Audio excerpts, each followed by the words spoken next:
What's up, golfers? Welcome back to New 9 Golf. Today we're playing Dundarave. This facility has two championship 18-hole courses, Brudenell on one side, Dundarave on the other. Today we're playing Dundarave. Before you get out of here, make sure you smash that subscribe button, give us a like at the end of the video. Let's go hit this golf ball. All right, golfers, we're on the first hole of Dundarave. Really cool fact about Dundarave is that I am playing it 2 or 3 days before the Canadian Tour, the Mackenzie Tour, is playing this course. So it is set up in tournament conditions. The greens are rolling fast, and the guys that I'm playing with are some of the closest friends that I've had my entire life. One of the guys helping me film today is my best buddy, Brody. We're golfing with Brody, his dad, Brent, and his sister's boyfriend, Jay. So you're gonna see the four of us out here. We're playing a little match, Brody and I versus his dad and Jay. They're getting strokes, and we left didn't quite make the birdie putt there. The greens were rolling a little faster. There's Brody right there. His dad Brent holding the flag. We parred, but they parred and they had a stroke. You guys are up one. So they're up one in the match. Hole 2, we got a big par 5 here. I've been hitting the driver pretty good this year, and except this tee shot. A big rope hook into the trees. We were playing everything as a lateral. Everything was marked hazard. You can see the hazard stake there. So the old knee drop, got to hit 3. That looks like my 3 iron. I'm at least 230 away. If you've seen our other PEI vlog, you'll know that the ball's not quite going as far as normal. I'm from Calgary at 3,000 feet elevation, and PEI is sea level. So this is maybe my second or third round in Prince Edward Island, and I'm kind of getting a feel for the yardage differences. Oh, nice. Huge par save to roll in a 20-footer with the drop. Terrible sand shot to save even par. We'll take that every time. This is probably one of the coolest looks. It's like 300 or 315. Brent there was asking if I always hit it pretty high. And yeah, I've been hitting a pretty high ball all year. This, I'm pretty sure I had sand wedge in, so I think I'm about 125 in. And hit that wedge really good. Right distance. Oh, wow. We got a pretty good look for birdie coming up here. That's maybe 3 feet.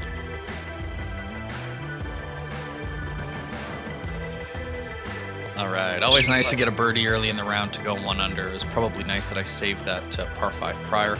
Got another big par 5 here, and I've already hit a big draw, and now I hit a big push fade. Just found the bunker. So this is probably the dumbest shot of my round. I should just hit a 8 iron and get out of here. Instead, I take a 3 iron, hit behind it, and what a terrible shot that was. There's a hazard right where that ball went. Such bad course management. Have to take a drop. I got my 5 iron coming in. I'm at least 215 away. Something we've learned in shooting these vlogs is to see that shot tracer, you really have to shoot up. So we've kind of been doing a balancing act of trying to show the course, but also show the ball flight. So hopefully in this video, you can see more of the course, and in some of our upcoming vlogs, you'll see even more of the course as we're still learning, but we want to make the best possible vlogs for you guys. That was my par leave, so I got just that little guy for a bogey.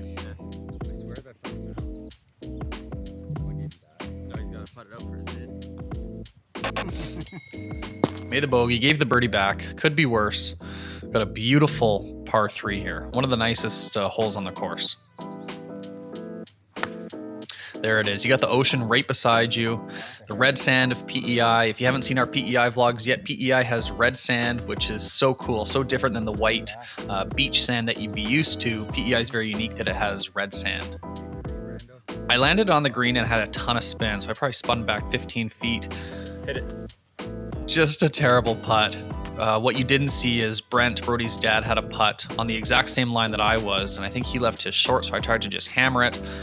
Got this long look to save par.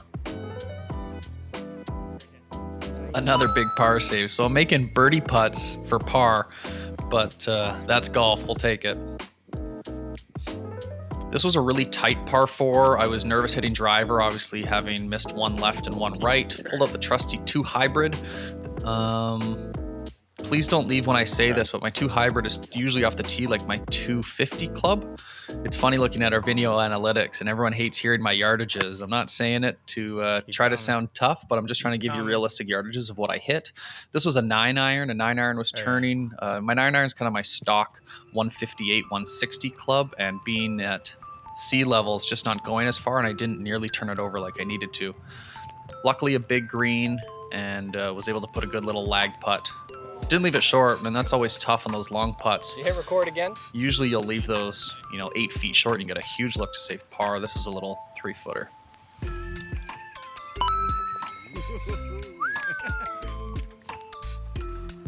Big par 3 here. It says 228 is what the scorecard said. The pin, I had it at 205. I hit my 6-iron, and I hit it as good as I could. So just hole high, we got a little downhill, maybe a tiny slider. I'd say it's about 12 feet. Yeah. Oh yeah. Top left.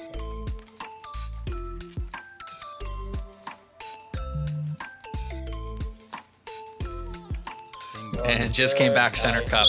So nice to get the putter rolling. A huge change in my putter this year. If you've seen that shaft, that I have that black putter shaft, it's an LA golf shaft. You guys got to check out the video I did of that putter shaft.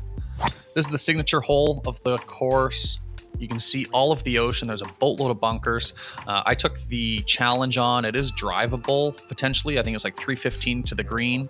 You could go safe, go out to the right, but I wanted to hit driver, try to hit it, and I hit my target. It's not often. There's a big tree in the distance. This tree I'm beside is the only tree out there, and what are the chances it goes straight? So have a little chip to get up and down, and left it incredibly short. It was such a hard chip. I wish you could have seen more of the green. I was super short-sighted, couldn't really see the hole, and this is probably 25 feet short, but it's hard to be upset with a birdie putt from this distance when that is the background.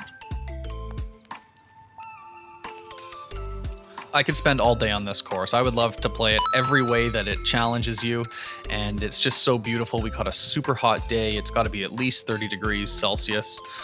Here's a par 4. You can't see the flag. If you wanted, you could cut the corner off to the right, hit a driver, but I hate hitting balls where I can't see it, so I hit my 5-iron, which is my 220 club, or no, less than that, sorry. It's about my 210 club, and found the middle of the fairway. I got a pitching wedge in, should be about 145.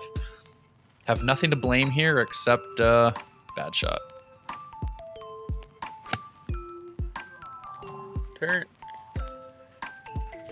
Just left it way out to the right. Almost inexcusable to be, 145 out and not even sniff the green. So a lot of these greens have kind of like a false front, so it's not rough and it is puttable. So that was the plan that I took here, and it's always tough just guessing the speed that you're going to get. You saw earlier on that par 3, I blew it by 15-20 feet, and this one I left short, a good 3.5 feet. So this is a really good tester to try to save par.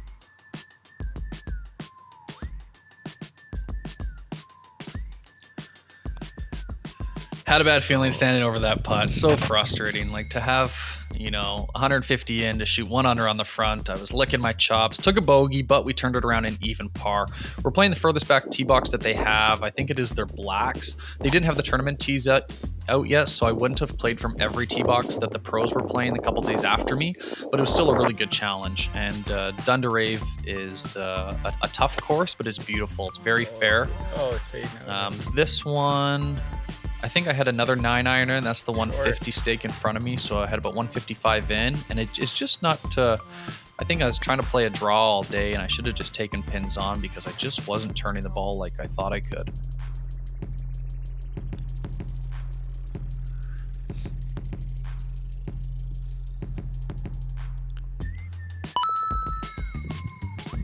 Yeah, super short par 5, so to get out of there with a 2-putt par is can be frustrating.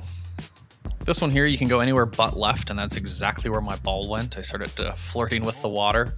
To kick left. And there's our Canadian geese. I'm sure a lot of Americans down in Phoenix and Palm Springs are familiar with those geese. They're a nuisance on the golf course, but it's part of playing in Canada.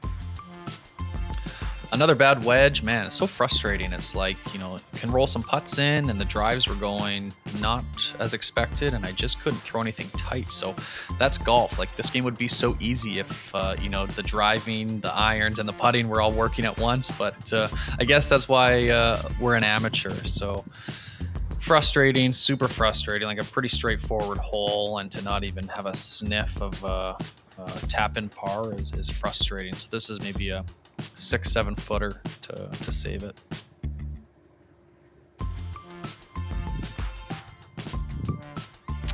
Bit of a cooler. We need something good to happen to turn this around. Some pretty good par fours, like 456 at sea level. Like, that feels like a par 5 to me. Finally hit one the way I wanted. Just had a tiny little draw on it, and still missed the fairway. Short-sided, you can see you got to go over a bunker and go at the pin, and I just misclubbed. I caught a heater. Sometimes you're familiar with flyers, that sometimes the rough can almost propel the ball for it to go further, and normally you think it's shorter, and just you can hear some of my profanity of just getting super frustrated that I hit a good drive, got a bad break, hit a good iron, got a good bad break, and then just mentally checked out with just a horrendous chip. It almost went off the green. So golf is so tough to stay mentally stable that, you know, kudos to all those professionals that are making millions of dollars and keeping their head cool. And even these Canadian Tour pros that played it the couple days after us, that even they battled some tough holes, and to shoot, you know, under par for a living is quite an accomplishment. Let some aggression out with this swing, and I think this one finds the fairway, finally. This game's so much easier from the fairway. You should just hit it every time. Looks like a wedge. It's got to be a 50-degree. Looks good.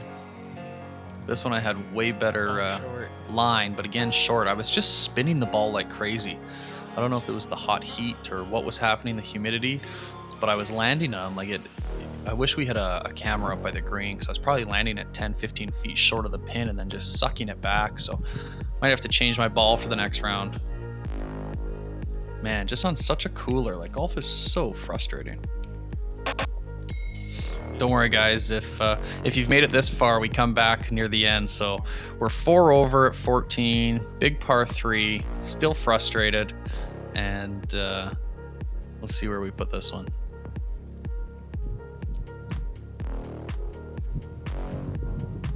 Caught it a little heavy, a little too much dirt. I should have teed it up higher. It was probably the club. I just didn't pick it clean, and some of that dirt just slowed me down. That's here we got a big chip to get up and down.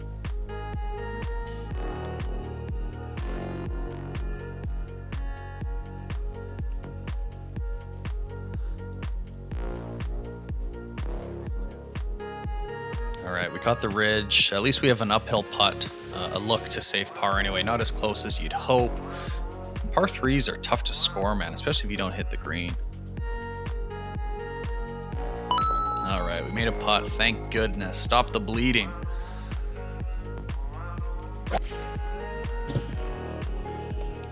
Well, with the hybrid again, there are some tight holes, and the hybrid's been good to me this year. That to just find the fairway, it was worth it. Again, like maybe not great course management. Looks like I was at least like 170 coming in, yeah, but just because these tight fairways, like you hate to lose a drive. Maybe my second worst shot of the day right here. Oh, the flub chip. I think anyone that's golf can relate to that. Catch it a little heavy, goes absolutely nowhere, but good thing the putter has been good to us today. Look at that body language, just so frustrated, like stupid golf. And then drop a bomb. Like, shouldn't be making these. All these putts, like I don't think I've, made any birdie putts of that length. They're all the safe par, but again, we're only 4 over. We got a chance. This is another one of their signature holes. It's a drivable par 4. It says 325, but if you cut a line right at the green, it's probably only 270. And I've played this course before, so I knew I could possibly get there with my hybrid, and I hit this as good as I could. It just didn't fade as much as I was hoping, but it was pretty close to hole high. Pretty good though. No. There we go. Yeah, hole high with the hybrid. Got to get up and down here. Kind of flubbed it. Like, I'm surprised it rolled out as much as it did. I got really lucky there. I definitely didn't catch that chip how I wanted. And that's golf. Sometimes you get good breaks out of bad shots and bad breaks out of good shots. We got this little guy for birdie. Bring it back to 3 over. Fairly respectable. Beautiful par 3 coming up. All these par 3s are beasts, man. Like, everything's over 200 yards. There's a really good look at it. So this one, we were trying to pin hunt. We had a bet, the 4 of us, for beers after the round for the closest to the pin.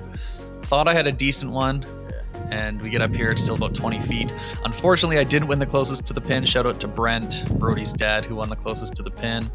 And yeah, I think he even birdied it too. Our match was, sorry, I haven't updated you guys on the match. It's tough to keep track of so many things in one vlog.